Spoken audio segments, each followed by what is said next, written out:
नमस्कार. आज 1 April doctor Keshav Bairam Hedgewar यांची जयंती. वयाच्या 36व्या वर्षी त्यांनी राष्ट्रीय स्वयंसेवक संघाची स्थापना केली, ज्याचा वटवृक्ष आज संपूर्ण देशामध्ये डौलाने चमकतोय, डोलतोय. त्याच्या मुळं अतिशय खोलवर गेले आहेत आणि ज्याचा विस्तार हा फक्त भारतातच नाही तर जगभर झालाय. जीवनाचं सर्व क्षेत्र व्यापणारा, प्रत्येक क्षेत्रामध्ये देशभक्तीचं स्फुरण चढवणारा, देशभक्तीचं बाळकडू पाजणारा, आपल्या देशाविषयी असीम निष्ठा बाळगायला शिकवणारा एक जबरदस्त संघटन, निस्वार्थ संघटन, लाखो स्वयंसेवकांना एकत्र बांधणारा, कोट्यवधी भारतीयांना योग्य दिशा देणारा असा हा वटवृक्ष आहे. किती मूलभूत विचार त्यांनी केला होता. ह्या देशातील जन्मणाऱ्या प्रत्येक नागरिकाने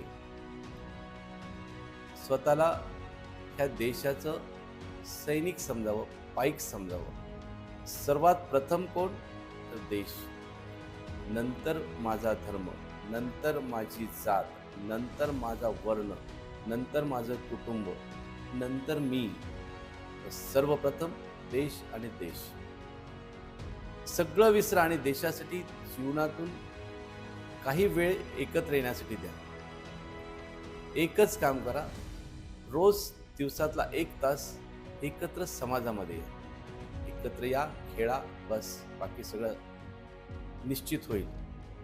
छोटा विचार ती प्रचंड मोठा झाला. खूप अभिमान वाटतो ह्या विचाराचे पाईक असल्याचा. खूप अभिमान वाटतो ह्या विचारांनी जे काही दिले त्यामुळे आज इथंपर्यंत आपण आलोय हे सांगायचं.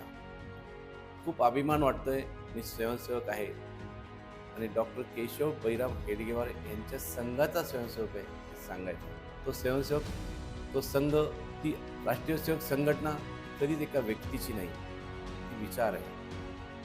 ती सगळ्या देशाला मोठं करण्यासाठी कटिबद्ध आहे. डॉक्टर साहेबांना, डॉक्टर हेडगेवारांना आदरांजली वाहताना मला हेच वाटतंय, डॉक्टर साहेब तुम्ही दिलेला विचार इतका उत्तुंग आहे आणि इतका मोठा आहे की कदाचित तो स्वर्गापर्यंत सुद्धा मूर्त रूपाने तुमच्यापर्यंत पोहोचेल आणि आम्हाला तिथं सुद्धा जिवंतपणे तुम्हाला आदरांजली वाहता येईल, तुमचं दर्शन घेता येईल. इतका हा भव्य आणि दिव्य विचार आहे. भारत मातेला तर मोठं करतोच आहे, पण आमचं व्यक्तिगत जीवन सुद्धा उजळून निघतंय.